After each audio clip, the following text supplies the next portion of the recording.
Cook with Nandu. It's Wednesday morning. இன்றைக்கி நம்ம பார்க்க போகிற ரெசிபி உப்பு உருண்டை தாங்க. பிரேக்ஃபாஸ்ட்டுக்கு எப்படி குயிக்காக ஈஸியாக செய்கிறதுன்னு பார்க்கலாம். ரைஸ் குக்கரில் நம்ம உப்பு உருண்டை செய்ய போகிறோம். சரி வாங்க வீடியோக்குள்ளே போயிடலாம். அதுக்கு நான் பச்சரிசியை நல்லா 3 to 4 டைம் வாஷ் பண்ணிவிட்டு 4 hours நல்லா ஊற வச்சு எடுத்திருக்கேன். 2 hours இல்லை 3 hours கூட எடுத்துக்கலாம். பட் ஆனால் 4 hours நல்லா ஊறுச்சுன்னா உப்பு உருண்டை வந்து நல்லா சாஃப்டாகவும் இருக்கும். அந்த மாதிரி நீங்கள் அரைக்கிறப்போ இதை நல்லா தண்ணியாகவே அரைச்சிக்கோங்க. ரொம்ப தண்ணியாக இருக்கக்கூடாது. இங்கே பாருங்கள், இந்த மாதிரி கன்சிஸ்டன்சியில் அரைச்சி எடுத்துக்கோங்க. ரொம்ப திக்காக இருந்ததுன்னா உப்பு உருண்டை ரொம்ப ஹார்டாகிடும். அதே மாதிரி நைஸாகவும் அரைக்கக்கூடாது. நீங்கள் இந்த மாதிரி ரவை பதத்துக்கு அரைச்சி எடுத்துக்கோங்க. அது கூட சால்ட் 1/2 ஸ்பூன் அளவுக்கு சால்ட் ஆட் பண்ணியிருக்கேன். இப்போ தேவையான பொருட்கள் என்னென்ன தாளிப்புக்குன்னு பார்த்துடலாம்.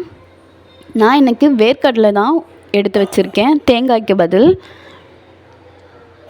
வேர்க்கடலை செஞ்சு பாருங்கள், கண்டிப்பாக நல்லா தான் இருக்கும். நான் டேஸ்ட் பண்ணி பார்த்துட்டேன், நல்லா இருக்குது. அதனால தான் இந்த வீடியோ உங்களுக்கு போஸ்ட் பண்ணுறேன். பேனில் எண்ணெய் ஆட் பண்ணிக்கோங்க. எண்ணெய் சூடானதுக்கப்புறம் கடுகு ஆட் பண்ணிக்கலாம். கடுகு வந்து நல்லா நிறையவே ஆட் பண்ணிக்கோங்க. அது கூட சீரகம், உளுத்தம்பருப்பு 1 ஸ்பூன், கடலைப்பருப்பு 1.5 ஸ்பூன். கடலைப்பருப்பு 1.5 ஸ்பூன் எதுக்கு எடுத்திருக்கேன்னா நல்லா கிறிஸ்பியாக இருக்கும். ஸோ சாப்பிட்றப்ப உப்பு உருண்டை ஒரு உருண்டையும் சாப்பிட்றப்ப நல்லா டேஸ்ட்டாகவும் இருக்கும். ஸோ அதுக்காக. அது கூடவே காய்ந்த மிளகாய் 1 எடுத்திருக்கேன், பச்சை மிளகாய் 1, கருவேப்பிலை, கொத்தமல்லி, இது எல்லாமே குட்டி குட்டியாக கட் பண்ணி எடுத்து ஆட் பண்ணியிருக்கேன். உங்களுக்கு ஸ்பைஸியாக இன்னும் வேணும் அப்படின்னா பச்சை மிளகா 1 நம்பர் எக்ஸ்ட்ரா ஆட் பண்ணிக்கோங்க. குழந்தைங்க வீட்டில் சாப்பிட்றது அப்படின்றதால நான் 1 நம்பர் தான் ஆட் பண்ணியிருக்கேன். அது கூட பெருங்காயத்தூள் ஆட் பண்ணிக்கலாம். பெருங்காயத்தூள் நல்லா வாசனை தரும். அதே மாதிரி ஹெல்த்துக்கும் ரொம்ப நல்லது. தேங்காய்க்கு பதில் வேர்க்கடலை இந்த மாதிரி கொரப்பாக அரைச்சி ஆட் பண்ணியிருக்கேன். இதை நல்லா வறுத்து விடுங்க. வறுக்கிறப்பவே நல்ல ஸ்மெல் வரும். நீங்கள் கடலைப்பருப்பு ஸ்மெல், அது அப்புறம் வேர்க்கடலை ஸ்மெல் நல்ல ஒரு இது வரும். அந்த டைமில் நம்ம அரைச்சி வச்சுருக்க பேஸ்ட்டை நம்ம ஆட் பண்ணிக்கலாம்.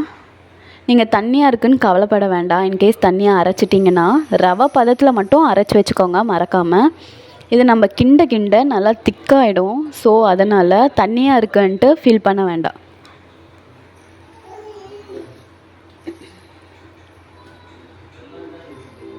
ரைஸ் குக்கரில் செய்கிறப்ப ஒரு ப்ளஸ் பாயிண்ட் என்ன அப்படின்னா, ரொம்ப அதிகமாக சூடாகுது அப்படின்னா அதுவே அதோட தன்மையை வார்ம் பண்ணிக்கும். ஸோ அதனால் நீங்கள் பயப்படாமல் பிகினர்ஸ் கூட ரைஸ் குக்கரில் ஈஸியாக செய்யலாம். இங்கே பாருங்கள், நான் கிண்ட நல்லா கட்டி ஆகிட்டே வருது. இன்னும் நல்லா கிண்டிகிட்டே இருங்க. அதே மாதிரி ரைஸ் குக்கரில் செய்கிறப்ப கிட்ட நின்று செய்யுங்க. அடி பிடிச்சிரும், ஈஸியாக டக்குன்ட்டு அடி பிடிச்சிரும். ஏன்னா ஹீட் வந்து அதிகமாக ஆகிட்டே இருக்கிறதால. இங்கே பாருங்கள், கிளறிட்டே இருக்கப்போ இந்த அளவுக்கு பதத்தில் வருது. இப்போ நான் தொட்டு காட்டுறேன் பாருங்கள், இந்த அளவுக்கு இருங்க. இங்கே பாருங்கள், இந்த பதத்தில் கரெக்டாக இருக்கும்.